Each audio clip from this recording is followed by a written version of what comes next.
નમસ્કાર મિત્રો સ્વાગત છે તમારું અમારી યુટ્યુબ ચેનલમાં। આજની વિડીયોમાં વાત થશે આજે તારીખ 11 સપ્ટેમ્બરથી લઈને 25 સપ્ટેમ્બર સુધી ગુજરાતમાં કેવું રહેશે હવામાન। અત્યારે ચોક્કસથી ગુજરાતમાં વરસાદે વિરામ લીધો છે અને ઘણી જગ્યાએ તાપ તડકો ઉઘાડ પણ છે, પરંતુ બીજી બાજુ મિત્રો હવે જ્યારે ચોમાસાની વિદાયનો સમય ચાલી રહ્યો છે એટલે કે અંતિમ મહિનો ગણી શકાય છે અને હવે શિયાળાની પણ શરૂઆત થશે, પરંતુ આ વચગાળામાં જે આપણને વાતાવરણ જોવા મળી રહ્યું છે, ચોમાસું હોય અને શિયાળો હોય બંને ઋતુનું જે મિશ્ર વાતાવરણ આપણને જોવા મળી રહ્યું છે તેના લીધે થઈને શરદી ખાંસી અને તાવના કેસ પણ વધી રહ્યા છે, કારણ કે ઘડીકમાં વાતાવરણમાં ભેજનું પ્રમાણ વધારે જોવા મળે છે તો ઘડીકમાં શિયાળા જેવી ઠંડીનો અહેસાસ થાય છે। અરબી સમુદ્રના ભેજવાળા પવનો પણ મળી રહ્યા છે, એટલે અત્યારે આપણને મિશ્ર ઋતુનો ચોક્કસથી અહેસાસ થવાનો છે અને જાણે કે અત્યારે શિયાળો બેસી ગયો હોય તેવી પણ ઠંડક લાગશે, કારણ કે ભેજવાળી ઠંડક અને શિયાળાની ઠંડકનો જે અહેસાસ છે એ કંઈક અલગ હોય છે। બીજી તરફ મિત્રો મહત્ત્વની વાત છે અને આનંદની વાત છે કે ગુજરાતમાં અત્યારે એવરેજ વરસાદનું પ્રમાણ 103%થી વધારે ચાલી રહ્યું છે, એટલે ગુજરાતને જે પ્રમાણે વરસાદ આ ચોમાસામાં જોઈતો હતો તે પ્રમાણે 100%થી વધુ મળી ગયો છે, જે આનંદના અને અગત્યના સમાચાર કહી શકાય છે। બીજી તરફ મિત્રો તાપમાનની વાત કરીએ તો તાપમાનનું પ્રમાણ કહી શકાય કે 25થી લઈને 30 ડિગ્રીની આસપાસ તાપમાન રહે। પવનની વાત કરીએ તો 5થી લઈને 20 કિલોમીટર પ્રતિ કલાકની ઝડપે એવરેજ પવન જોવા મળે, પરંતુ મિત્રો ભેજના કારણે થોડોક કોઈ વિસ્તારમાં બફારાનો અહેસાસ બપોર દરમિયાન થઈ શકે છે। બીજી તરફ મિત્રો તાપ તડકો પણ ઉઘાડ નીકળશે, એટલે કે જાણે કે મિશ્ર ઋતુનો અહેસાસ થશે। હવે વાત કરીએ તો અગત્યની વાત કરીએ તો વરસાદની આજે તારીખ 11 સપ્ટેમ્બર છે તો આજે ગુજરાતમાં નહીવત વરસાદની શક્યતા છે। જો કોઈ જગ્યાએ સામાન્ય વાદળછાયું વાતાવરણ સર્જાય તો જે તે વિસ્તારમાં છૂટાછવાયા વરસાદની શક્યતા રહેલી છે, એટલે કે મિત્રો એક વરાપનો આપણને સારો અને મોટો રાઉન્ડ પણ જોવા મળી શકે છે। ત્યારબાદ મિત્રો વાત કરીએ તો 12 તારીખની 12 સપ્ટેમ્બરે કચ્છ હોય સૌરાષ્ટ્રના અનેક ભાગોમાં વાદળછાયું વાતાવરણ જોવા મળે, દક્ષિણ ગુજરાતના પણ અનેક ભાગમાં વાદળછાયું વાતાવરણ જોવા મળે, કારણ કે બંગાળની ખાડીની જે સિસ્ટમ છે ધીમે ધીમે સક્રિય થશે, જે દક્ષિણ ભારત સહિત મધ્ય ભારત અને પૂર્વ ભારતના પણ એ વિસ્તારોને પ્રભાવિત કરશે અને તેની સામાન્ય અસર ગુજરાતને પણ જોવા મળી શકે છે, એટલે છૂટાછવાયા વરસાદની શક્યતા 12 સપ્ટેમ્બરને રોજ જોવા મળી શકે છે। ત્યારબાદ મિત્રો તારીખ 13 સપ્ટેમ્બરની વાત કરીએ તો આ જે સિસ્ટમ છે ધીમે ધીમે ઘણી બધી આગળ વધશે, જે મહારાષ્ટ્ર સહિત સૌરાષ્ટ્રના દક્ષિણી પટ્ટાને પણ અસર કરશે। કચ્છમાં પણ વાદળછાયું વાતાવરણ જોવા મળે અને જો કોઈ જગ્યા લોકલ ડેવલપમેન્ટ સર્જાઈ જાય તો જે તે વિસ્તારમાં છૂટાછવાયો વરસાદ થઈ શકે છે, બાકી ભારેથી ભારે વરસાદની શક્યતા તારીખ 13 સપ્ટેમ્બરના રોજ નથી।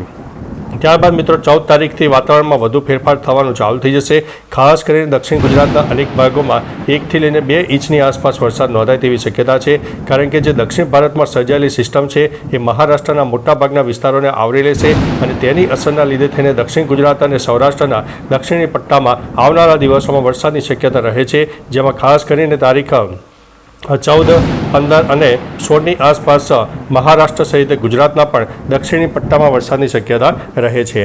ત્યારબાદ મિત્રો તારીખ 15 સપ્ટેમ્બરની વાત કરીએ તો 15 સપ્ટેમ્બરે જોઈ શકો છો તે પ્રમાણે દક્ષિણ ગુજરાત એક્ટિવ થઈ જાય, મહારાષ્ટ્રમાં પણ વરસાદની શક્યતા, મધ્ય ભારત અને પૂર્વ ભારતમાં પણ વરસાદની શક્યતા રહે છે। બીજી તરફ મિત્રો સૌરાષ્ટ્ર અને કચ્છના પણ અનેક ભાગોમાં સામાન્ય વાદળછાયું અને આંશિક વાદળોનો રાઉન્ડ છવાઈ જશે, પરંતુ આ જે વાદળો હશે લો ક્લાઉડ વાદળો નહીં હોય, એટલે વરસાદી વાદળો નહીં હોય, એટલે ભારે વરસાદની શક્યતા થોડી ઓછી રહેલી છે। હવે મિત્રો વાત કરીએ તો તારીખ 16 સપ્ટેમ્બરની 16 સપ્ટેમ્બરે પણ દક્ષિણ ભારત એક્ટિવ રહે, જેના લીધે થઈને ભલે અહીંયા આગળ સિસ્ટમ ન દેખાય પરંતુ દક્ષિણ ગુજરાત અને સૌરાષ્ટ્રમાં છૂટાછવાયા વરસાદની શક્યતા રહે છે। ભારે વરસાદની શક્યતા નથી, પરંતુ છાંટાછૂટી અથવા તો છૂટોછવાયો વરસાદ થઈ શકે છે। ત્યારબાદ મિત્રો તારીખ 17 સપ્ટેમ્બરની વાત કરીએ તો જે ક્લાઉડ ફોર્મેશન છે એ ધીમે ધીમે ગુજરાત ઉપર પણ આવવાનું શરૂ થઈ જશે, એટલે સામાન્ય લો ક્લાઉડ ફોર્મેશન સર્જાય। મિત્રો યાદ રાખજો સામાન્ય છે, વધારે પડતા ભારે લો ક્લાઉડ નહીં હોય, એટલે છૂટાછવાયા વરસાદની શક્યતા તારીખ 17 તારીખથી આપણને જોવા મળશે, પરંતુ તારીખ 18, 19 તારીખ બાદ જે વરસાદની સિસ્ટમ છે વધારે એક્ટિવ થાય તેવી શક્યતા હાલ દેખાઈ રહી છે। તમે જોઈ શકો છો કે 18 તારીખે મધ્ય ભારત સહિત દક્ષિણ ભારત પૂર્વ ભારતના મોટાભાગના વિસ્તારો એટલે ભારતના અંદાજિત 50%થી વધારે વિસ્તારમાં વરસાદની શરૂઆત થઈ જશે, જેની અસર આપણને દક્ષિણ ગુજરાત અને સૌરાષ્ટ્રના દક્ષિણી પટ્ટો હોય અને ગુજરાતનો પૂર્વ તરફનો વિસ્તાર હોય તેમાં પણ તેની વ્યાપક અસર જોવા મળશે અને ધીમે ધીમે વરસાદની શરૂઆત પણ થઈ જવા પામશે। હવે મિત્રો તારીખ કહી શકાય કે 19 તારીખની આસપાસનું વાતાવરણ જણાવીએ તો 19 તારીખે પણ ગુજરાતનો પૂર્વ તરફનો વિસ્તાર જેમાં મહીસાગર, દાહોદ, પંચમહાલ, છોટાઉદેપુર અને નર્મદાના કોઈ વિસ્તારમાં છૂટોછવાયો વરસાદ થાય. દક્ષિણ ગુજરાતમાં સુરત, તાપી, ડાંગ, નવસારી અને વલસાડમાં પણ છૂટાછવાયા વરસાદની શક્યતા. સૌરાષ્ટ્રનો ભાવનગર અને અમરેલીના દક્ષિણી પટ્ટામાં પણ વાદળછાયું વાતાવરણ જોવા મળી શકે છે. ઉત્તર ગુજરાતના પણ પૂર્વ તરફના વિસ્તારો હોય જેમાં ખાસ કરીને સાબરકાંઠા, અરવલ્લી વિસ્તારમાં પણ વાદળછાયું વાતાવરણ આપણને જોવા મળી શકે છે. ત્યારબાદ મિત્રો તારીખ 20 સપ્ટેમ્બરની પણ વાત કરી દઈએ તો 20 સપ્ટેમ્બરે પણ વાતાવરણમાં પલટો આવશે, જેમાં ઉત્તર ગુજરાત, મધ્ય ગુજરાત, દક્ષિણ ગુજરાતના પૂર્વ તરફના વિસ્તારો હોય સૌરાષ્ટ્રના દક્ષિણી પટ્ટામાં પણ વરસાદની શક્યતા રહેશે. મધ્ય ભારત, દક્ષિણ ભારત અને પૂર્વ ભારત એક્ટિવ રહેશે અને ધીમે ધીમે ઉત્તર ભારતના પણ અનેક ભાગોમાં વરસાદની શરૂઆત થઈ જશે. પરંતુ મિત્રો આ એક અતિ ભારે વરસાદની સિસ્ટમ નથી, સામાન્યથી મધ્યમ અને મધ્યમથી થોડો વધુ વરસાદ થઈ શકે છે. ત્યારબાદ મિત્રો તારીખ 21 સપ્ટેમ્બરની વાત કરીએ તો ભલે અહીંયા આગળ 21 સપ્ટેમ્બરે સિસ્ટમ ન દેખાય, પરંતુ દક્ષિણ ગુજરાત અને ગુજરાતના પૂર્વ તરફના વિસ્તારમાં છૂટાછવાયા વરસાદની શક્યતા રહે છે. ત્યારબાદ મિત્રો તારીખ 22 સપ્ટેમ્બરથી આ જે વરસાદનું પ્રમાણ છે એ વધી જશે, કારણ કે જે સિસ્ટમ સક્રિય થશે મોટા ભાગની સિસ્ટમ હશે અને મોટા વિસ્તારોને આવરી લેશે, જે મધ્ય ભારત, દક્ષિણ ભારત, પૂર્વ ભારત અને પશ્ચિમ ભારતના પણ અનેક ભાગોને પ્રભાવિત કરશે. ખાસ કરીને સૌરાષ્ટ્રનો દક્ષિણી પટ્ટો હોય, મધ્ય પટ્ટો હોય, ઉત્તર ગુજરાતના પૂર્વ તરફના વિસ્તાર હોય, મધ્ય ગુજરાતના પણ પૂર્વ તરફના વિસ્તાર હોય, દક્ષિણ ગુજરાત સમગ્ર હોય, તેમાં છૂટાછવાયા વરસાદની શરૂઆત તારીખ 22 તારીખથી જ આપણને જોવા મળનારી છે. ત્યારબાદ મિત્રો તારીખ 23 તારીખની આસપાસ સૌરાષ્ટ્રનો દક્ષિણી પટ્ટો હોય, દક્ષિણ ગુજરાતના અનેક ભાગોમાં જોરદાર વરસાદ થાય, જેમાં 1 થી લઈને 2 ઇંચની આસપાસ પણ વરસાદ કોઈ વિસ્તારમાં થઈ શકે છે. એટલે કે મિત્રો જ્યારે 22 તારીખથી નવરાત્રિનું પર્વ આવી રહ્યું છે ત્યારે મિત્રો નવરાત્રિમાં પણ આ સિસ્ટમ આપણને હેરાન કરે અને આપણને વરસાદ આપે તેવી શક્યતા છે. એટલે જે આયોજકો છે, ખેલૈયાઓ છે, થોડું ધ્યાન રાખજો. અને ખાસ કરીને હવે ધીમે ધીમે કહી શકાય કે નવરાત્રિ બાદ શિયાળાની પણ શરૂઆત થઈ જવા પામનારી છે.